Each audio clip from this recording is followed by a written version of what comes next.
Defence ಮತ್ತು aerospace park ದೇವನಹಳ್ಳಿಯಿಂದ ಹೋಗಿದ್ದು ತಮಗೆ ಗೊತ್ತಿದೆ. ಚನ್ನರಾಯಪಟ್ಟಣ ಹೋಬಳಿಯ 13 ಹಳ್ಳಿಗಳ ರೈತರು ನಾವು ಯಾವುದೇ ಕಾರಣಕ್ಕೂ ನಮ್ಮ ಭೂಮಿಯನ್ನು ಬಿಟ್ಟುಕೊಡೆವು ಅಂದ ಮೇಲೆ ಸಿದ್ದರಾಮಯ್ಯ ನೇತೃತ್ವದ ಸರ್ಕಾರ ಆಯಿತು ನಾವು ಆ ಭೂಮಿಯನ್ನು ಮುಟ್ಟೋದಿಲ್ಲ ಅಂತ ಹೇಳಿದರು. ಅದಾದ ಮೇಲೆ ಸಿಕ್ಕಾಪಟ್ಟೆ ಪಾಲಿಟಿಕ್ಸ್ ಆಯಿತು. ಆ ಕಡೆ ಆಂಧ್ರದ ನಾರಾ ಲೋಕೇಶ್ IT ಮಿನಿಸ್ಟರ್ ನಮ್ಮ ಕಡೆಗೆ ಬನ್ನಿ, ಅಲ್ಲಿ ನಿಮಗೆ ಸರಿಯಾದಂತಹ ಭೂಮಿ ಸಿಗ್ತಾ ಇಲ್ಲ ಅಂತಂದರೆ ಅದಕ್ಕೆ MB ಪಾಟೀಲ್ರು ಮತ್ತು IT ಮಿನಿಸ್ಟ್ರು ಮತ್ತು ಕಾರ್ಮಿಕ ಸಚಿವರು ಎಲ್ಲರೂ ಟಾಂಗ್ ಕೊಟ್ಟಿರೋದನ್ನು ನಾವು ನೋಡಿದ್ವಿ. ಸೊ ಈಗ ಬನ್ನಿ ನೀವು ಉತ್ತರ ಕರ್ನಾಟಕಕ್ಕೆ ಅಂತ ಕರೀತಾ ಇದ್ದಾರೆ ಅರವಿಂದ್ ಬೆಲ್ಲದ್. ಉತ್ತರ ಕರ್ನಾಟಕ ಭಾಗದಲ್ಲಿ ಈ ಡಿಫೆನ್ಸ್ ಏರೋಸ್ಪೇಸ್ ಪಾರ್ಕನ್ನು ಸ್ಥಾಪನೆ ಮಾಡಿ ಅಂತ ಕರೀತಾ ಇದ್ದಾರೆ. ಉತ್ತರ ಕರ್ನಾಟಕ ಭಾಗ ಮೊದಲಿನಿಂದಲೂ ಕೂಡ ಕೈಗಾರಿಕೋದ್ಯಮದಲ್ಲಿ ಹಿಂದೆ ಇದೆ. ಆದ್ದರಿಂದ ನೀವು ಹುಬ್ಬಳ್ಳಿ ಧಾರವಾಡದಲ್ಲಿ ಏರೋಸ್ಪೇಸ್ ಪಾರ್ಕ್ ಸ್ಥಾಪನೆ ಮಾಡಿ ಅಂತ ಆಗ್ರಹ ಮಾಡಿದ್ದಾರೆ ಅರವಿಂದ್ ಬೆಲ್ಲದ್.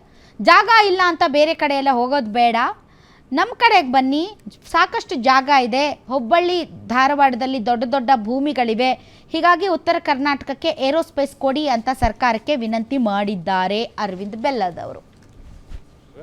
ನೋಡ್ರಿ, ಏರೋಸ್ಪೇಸ್ ಇಂಡಸ್ಟ್ರಿ ಮೊದಲಿಂದನೂ ಕರ್ನಾಟಕದಲ್ಲಿ ಇದೆ. ಸ್ವಾತಂತ್ರ್ಯ ಪೂರ್ವದಲ್ಲಿ ವಾಲ್ಚಂದ್ ಹೀರಾಚಂದ್ ಅವರು HAL ಇಂಡಸ್ಟ್ರಿಯನ್ನು ಇಲ್ಲೇ ಸ್ಥಾಪನೆ ಮಾಡಿದರು. ಸ್ವಾತಂತ್ರ್ಯ ನಂತರ ಅದು ರಾಷ್ಟ್ರೀಕರಣ ಆಗಿ HAL ಅಂತ ಅದಕ್ಕೆ ಹೆಸರಿಟ್ಟರು.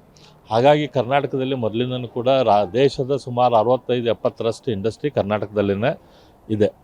ಅದು ಈಗ ಜಾಗ ಇಲ್ಲ ಅನ್ನೋ ಕಾರಣಕ್ಕೆ ನೆರೆ ರಾಜ್ಯಕ್ಕೆ ಹೋಗಬಾರ್ದು. ಹಾಗಾಗಿ ನಮ್ಮ ಉತ್ತರ ಕರ್ನಾಟಕದಲ್ಲಿ ಸಾಕಷ್ಟು ಭೂಮಿ ಐತಿ. ಅಲ್ಲಿ ಮೊದಲಿಂದನೂ ನಾವು ಅದೇ ಇಂಡಸ್ಟ್ರಿಯಿಂದ ವಂಚಿತರಾಗಿದ್ದೇವೆ. ಹಾಗಾಗಿ ಈ ಇಂಡಸ್ಟ್ರಿಗಳನ್ನು ಅಲ್ಲಿ ಉತ್ತರ ಕರ್ನಾಟಕಕ್ಕೆ ಕೊಡ್ರಿ ಅಂಥೇಳಿ ನಾನು ಸರ್ಕಾರಕ್ಕೆ ವಿನಂತಿ ಮಾಡ್ಕೊತೀನಿ. ನೋಡಿರಿ, ಏರೋಸ್ಪೇಸ್ ಇಂಡಸ್ಟ್ರಿ ಮೊದಲಿಂದನೂ ಕರ್ನಾಟಕದಲ್ಲಿ ಇದಕ್ಕೆ ಕಾಂಗ್ರೆಸ್ ನಾಯಕರು ಕೂಡ ಪಾಸಿಟಿವ್ ಆಗಿ ರಿಯಾಕ್ಟ್ ಮಾಡಿದ್ದಾರೆ. ನಮ್ಮ ಕಡೆಗೂ ಉದ್ಯಮ ಬರಲಿ ಅನ್ನೋದು ನಮ್ಮ ಆಶಯ. ಬೆಂಗಳೂರಿನಿಂದ ಕೈಗಾರಿಕೆ ಶಿಫ್ಟ್ ಆಗಬೇಕು, ಹೆಚ್ಚಿನ ಭಾರ ಆಗಬಾರ್ದು ಅಂತಹ ಸತೀಶ್ ಜಾರಕಿಹೊಳಿ ಹೇಳಿದ್ದಾರೆ. MB ಪಾಟೀಲ್ ಕೂಡ ರಿಯಾಕ್ಟ್ ಮಾಡಿ ಕೋಲಾರ, ಬೆಂಗಳೂರು ಗ್ರಾಮಾಂತರ, ಹುಬ್ಬಳ್ಳಿ, ಧಾರವಾಡ ಎರಡೂ ಕಡೆ ಮಾಡಬೇಕು ಅಂತ ಈಗಾಗಲೇ CM ನೇತೃತ್ವದಲ್ಲಿ ಮನವಿ ಮಾಡಿದ್ದೀವಿ. ಇದೇನು ಅರವಿಂದ್ ಬೆಲ್ಲದ್ ಅವರು ಹೊಸದಾಗಿ ಹೇಳಬೇಕಾಗಿಲ್ಲ ಅಂತ ಹೇಳಿದ್ದಾರೆ. ಇದೆ ಅಲ್ಲಿ ಎಲ್ಲ ಹಂಗೇನಿಲ್ಲ, ಎಲ್ಲಿ ಅವಶ್ಯಕತೆ ಇದೆ, ಎಲ್ಲಿ ಮಾಡಲಿಕ್ಕೆ ಸೂಟೇಬಲ್ ಇದೆ ಅಲ್ಲಿ ಮಾಡಲಿಕ್ಕೆ. ಎಲ್ಲ ಕಡೆ ರಾಜ್ಯ ಬೆಳಿಬೇಕಷ್ಟೇ ನಮ್ಮ ಉದ್ದೇಶ ಇದೆ. ಅಲ್ಲಿ ಸುಮಾರು ಭೂಮಿ ಇದೆ.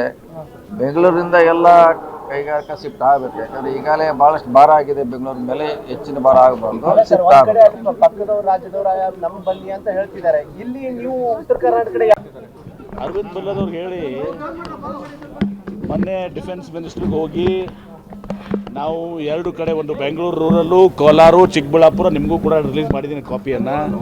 ಅದೇ ರೀತಿ ಧಾರವಾಡ, ಹುಬ್ಬಳ್ಳಿ, ಬೆಳಗಾವಿ, ವಿಜಯಪುರ ಎರಡು ಕಡೆ ಡಿಫೆನ್ಸ್ ಕಾರಿಡಾರ್ನ ಮಾಡಲಿಕ್ಕೆ ನಾವು ಈಗಾಗಲೇ ರಾಜನಾಥ್ ಸಿಂಗ್ ಅವರಿಗೆ ಭೇಟಿಯಾಗಿ ಮುಖ್ಯಮಂತ್ರಿಗಳ ನೇತೃತ್ವದಲ್ಲಿ ಮನವಿಯನ್ನು ಸಲ್ಲಿಸಿದ್ದೀವಿ. ಇದನ್ನು ಹೊಸದಾಗಿ ಹೇಳಬೇಕಾಗಿಲ್ಲ, ನಾನು ಹೇಳಿದ್ರು ಹೇಳ್ತಾ ಇದ್ದಾರೆ. ಈಗ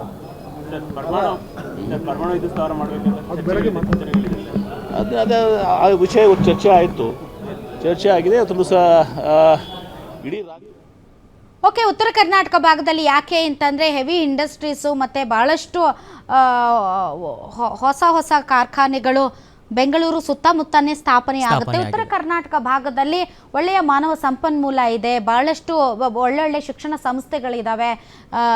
ಅಲ್ಲಿ ಇಂಜಿನಿಯರ್ಸ್ಗಳು, ಡಾಕ್ಟರ್ಗಳು ಸೇರಿದಂತೆ ಬೇರೆ ಬೇರೆ ಕ್ಷೇತ್ರಗಳಲ್ಲಿ ತುಂಬ ದೊಡ್ಡ ಮಟ್ಟದ ಶಿಕ್ಷಣವನ್ನು ಪಡೆದಂತಹ ಸ್ಕಿಲ್ಡ್ ಕುಶಲ ಕರ್ಮಿಗಳು ಸೇರಿದಂತೆ ಭಾಳಷ್ಟು ಜನ ಹೊಸ ತಂತ್ರಜ್ಞಾನವನ್ನು ಮೈಗೂಡಿಸಿಕೊಂಡಂತಹ ಯೂನಿವರ್ಸಿಟಿಗಳಿಂದ ಹೊರಗಡೆ ಬಂದಂತಹ ರೆಡಿ ಟು ವರ್ಕ್ ಭಾಳಷ್ಟು ಜನ ಗ್ರ್ಯಾಜುಯೇಟ್ಸ್ ಇದ್ದಾರೆ. ಸೊ ಯಾಕಾಗಬಾರ್ದು ಅಂತ. ಸೊ ಮಾನವ ಸಂಪನ್ಮೂಲ ಇದೆ, ಸಂಪನ್ಮೂಲಗಳಿವೆ, ಕೈಗಾರಿಕೆಗೆ ಬೇಕಾದಂತಹ ಉತ್ತಮ ವಾತಾವರಣ ಇದೆ. ಹುಬ್ಳಿಯಲ್ಲಿ ಏರ್ಪೋರ್ಟ್ ಇದೆ. ಸೊ ಗೋವಾನು ಹತ್ರ ಇದೆ, ಇದು ಬೆಳಗಾವಿ ಹತ್ರ ಇದೆ. ವೈ ನಾಟ್, ಯಾಕಾಗಬಾರ್ದು? ಇಲ್ಲೇ ಬಹಳಷ್ಟು ಅತಿ ಹೆಚ್ಚು ಜನಸಂಖ್ಯೆ ಮತ್ತು ಅತಿ ಹೆಚ್ಚು ಕ್ರೌಡ್ ಇಲ್ಲೇ ಆಗೋಕ್ಕಿಂತ ನೀವು ಯಾಕೆ ಈ ಒಂದು ಏರೋಸ್ಪೇಸ್ ಡಿಫೆನ್ಸ್ ಇವೆಲ್ಲ ಉತ್ತರ ಕರ್ನಾಟಕಕ್ಕೆ ಕೊಡಬಾರ್ದು? ಒಳ್ಳೆ ಆಪ್ಷನ್ ಅಪ್ಪ. ಏನ್ ಮಾಡ್ತಾರೆ ನೋಡ್ಬೇಕು. ಖಾಲಿ ಅಧಿವೇಶನಕ್ಕೆ ಮಾತ್ರ ಸೀಮಿತ ಆಗಿಲ್ಲ ಅಂದ್ರೆ ಅಲ್ಲಿ ಬೆಳಗಾವಿ ಅಧಿವೇಶನ ಅದೊಂಥರ ವರ್ಷಕ್ಕೊಂದ್ಸರಿ ಅದು ಟ್ರಿಪ್ಪು. ಅಲ್ಲಿ ಹೋಗ್ತಾರೆ, ಒಂದು 10-15 ದಿನನೂ ಅಧಿವೇಶನ ಮಾಡ್ತಾರೆ. ಅಲ್ಲಿ ನಮ್ಮ ಭಾಗದ ರೈತರು ಲಬ್ ಲಬ್ ಲಬ್ ಅಂತ ಹೊಯ್ಕೋತಾರೆ, ನಮ್ಮ ಕಬ್ಬಿಗೆ ಬೆಂಬಲ ಬೆಲೆ ಇಲ್ಲ, ನಮ್ಗೆ ನೋಡ್ತಿಲ್ಲ, ನಮ್ಗೇನಿಲ್ಲ ಅಂತ. ಕೆಲವೊಂದು ಸಂಘಟನೆಗಳು ಬರೀ ಕಾಟಾಚಾರಕ್ಕೆ ಬಂದು ಬೆಳಗಾವಿಯಲ್ಲಿ ಚಳಿಗಾಲದ ಅಧಿವೇಶನ ಮಾಡ್ತೀರಿ ಬಿಟ್ಟರೆ ಈ ಭಾಗದಲ್ಲಿ ಇಲ್ಲಿವರೆಗೆ ಒಂದು ಕಾರ್ಖಾನೆ ಬಂದಿಲ್ಲ.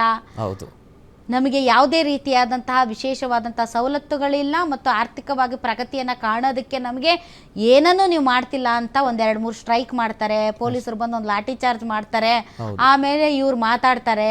ಅಲ್ಲಿ ಯಾವುದೋ ಒಂದು ವಿಚಾರ ತಗೊಂಡು BJP ಇಡೀ ಅಧಿವೇಶನವನ್ನು ಹಾಳು ಮಾಡುತ್ತೆ. ಇವ್ರು ಬೇಕಾಗಿದ್ದು ಬಿಲ್ ಪಾಸ್ ಮಾಡ್ಕೋತಾರೆ. ಉತ್ತರ ಕರ್ನಾಟಕದ ಸಮಸ್ಯೆಗಳು, ಉತ್ತರ ಕರ್ನಾಟಕದ ಅಭಿವೃದ್ಧಿಯ ಬಗ್ಗೆ ಯಾವುದೇ ಚರ್ಚೆ ನಡೆಯಲ್ಲ. ಉತ್ತರ ಕರ್ನಾಟಕದ ಭಾಗದ ಶಾಸಕರುಗಳು ಅವಕಾಶ ಕೊಡಿ, ನಮಗೋಸ್ಕರ ಮಾಡಿದ್ದೀರಾ ಅಂತ ಬರೀ ಚಿರಾಡ್ತಾರೆ. ಆಮೇಲೆ ಅಧಿವೇಶನ ಮುಕ್ತಾಯ ಆಗುತ್ತೆ. ಅಲ್ಲೇ ಎಲ್ಲರೂ ಯಾರ್ಯಾರು ಹೋಗಿರ್ತಾರೆ ಹಂಗೆ ಹೋಗಿ ಲೋಂಡಾಗೆ ಬಂದು ಲೋಂಡಾದಿಂದ ಆ ಕಡೆ ಗೋವಾಗೆ ಹೋಗಿ ಗೋವಾದಿಂದ ವಾಪಸ್ ಬೆಂಗಳೂರಿಗೆ ಬರ್ತಾರೆ. ಅಲ್ಲಿಗೆ ಟ್ರಿಪ್ ಮುಗೀತು. ಓಕೆ.